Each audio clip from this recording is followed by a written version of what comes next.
ಶವಾಸನ ವಿಶ್ರಾಂತಿಯ ಸ್ಥಿತಿ ಭಾಗ 1. ನಮಸ್ಕಾರ. ಮೈಸೂರು ವೆಲ್ನೆಸ್ ಯೋಗ ಸೆಂಟರ್ನಿಂದ ನಾನು ನಿಮ್ಮ ಯೋಗ ಬಂಧು ಅನಿಲ್ ಕುಮಾರ್ MS. ಈ ದಿನ ನಾವು ಶವಾಸನ ಅಥವಾ ಮೃತಾಸನ ಬಗ್ಗೆ ತಿಳಿಯೋಣ. ಶವಾಸನ ಹೆಸರು ಕೇಳಿದಾಗಲೇ ಇದನ್ನು ಹೇಗೆ ಮಾಡಬೇಕೆಂಬುದನ್ನು ಅರ್ಥ ಮಾಡಿಕೊಳ್ಳುವುದು. ಶವದಂತೆ ನಿಶ್ಚಲವಾಗಿ ಮಲಗಿರಬೇಕು, ವಿಶ್ರಾಂತಿಯನ್ನು ಪಡೆಯಬೇಕು. ಶವ ಅಥವಾ ಮೃತ ಅಂದರೆ ಎಣ, ಜೀವರಹಿತ ವಸ್ತು.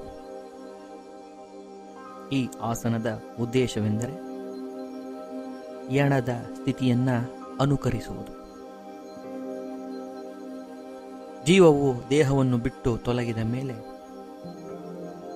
ದೇಹವು ಕದಲದಂತೆ ಇರುತ್ತದೆ. ಸ್ವಲ್ಪ ಹೊತ್ತು ಚಲಿಸದಂತೆ ಸುಮ್ಮನಿರುವುದರಿಂದ ಹಾಗೂ ಎಚ್ಚರವಿದ್ದರೂ ಸಹ ಮನಸ್ಸನ್ನು ಒಂದೆಡೆಯಲ್ಲಿ ನಿಲ್ಲಿಸುವುದರಿಂದ ವಿಶ್ರಾಂತಿಯನ್ನು ಪಡೆಯುವ ವಿಧಾನ ಕಲಿಯಬಹುದು. ಈ ಆಸನ ನೋಡುವುದಕ್ಕೆ ಬಹು ಸುಲಭ. ಇದರಲ್ಲಿ ನೈಪುಣ್ಯವನ್ನು ಗಳಿಸುವುದು ಕಷ್ಟಕರ. ವ್ಯಾಖ್ಯಾನಗಳು.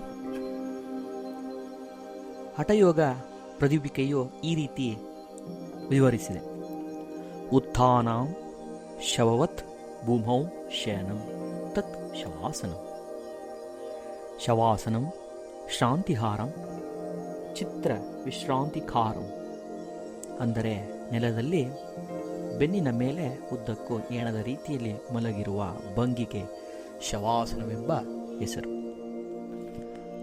ಗೇರಂಡ ಸಂಹಿತೆಯ 2ನೇ ಅಧ್ಯಾಯದ 11ನೇ ಶ್ಲೋಕದಲ್ಲಿ ಹೀಗೆ ವಿವರಿಸಿದೆ: ನೆಲದ ಮೇಲೆ ಚಪ್ಪಟೆಯಾಗಿ ಬೆನ್ನೊರೆಸಿ ಅಂಗಾತ ತಲೆಯಾಗಿ ಶವದಂತೆ ಒರಗಿಸುವ ಭಂಗಿಗೆ ಮೃತಾಸನ ಎಂದು ಹೆಸರು.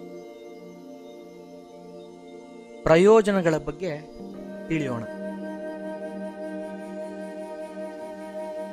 ಮೆಮೊರಿ, ಗಮನ ಮತ್ತು ಏಕಾಗ್ರತೆಯನ್ನು ಸುಧಾರಿಸುತ್ತದೆ.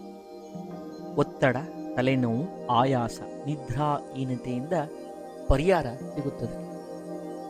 ರಕ್ತದೊತ್ತಡವನ್ನು ಕಡಿಮೆ ಮಾಡುತ್ತದೆ. ಆಳವಾದ ವಿಶ್ರಾಂತಿಯನ್ನು ಒದಗಿಸುವುದು. ಶಕ್ತಿ ಮತ್ತು ಉತ್ಪಾದಕತೆಯನ್ನು ಹೆಚ್ಚಿಸುವುದು. ಹೀಗೆ ಹಲವಾರು ಪ್ರಯೋಜನಗಳನ್ನು ಪಡೆಯಬಹುದಾಗಿದೆ. ಬಹುಮುಖ್ಯವಾಗಿ ಯೋಗ ಅಭ್ಯಾಸದ ನಂತರ ಕಡ್ಡಾಯವಾಗಿ ಶವಾಸನವನ್ನು ಮಾಡಬೇಕಾಗುತ್ತದೆ. ಧನ್ಯವಾದಗಳು.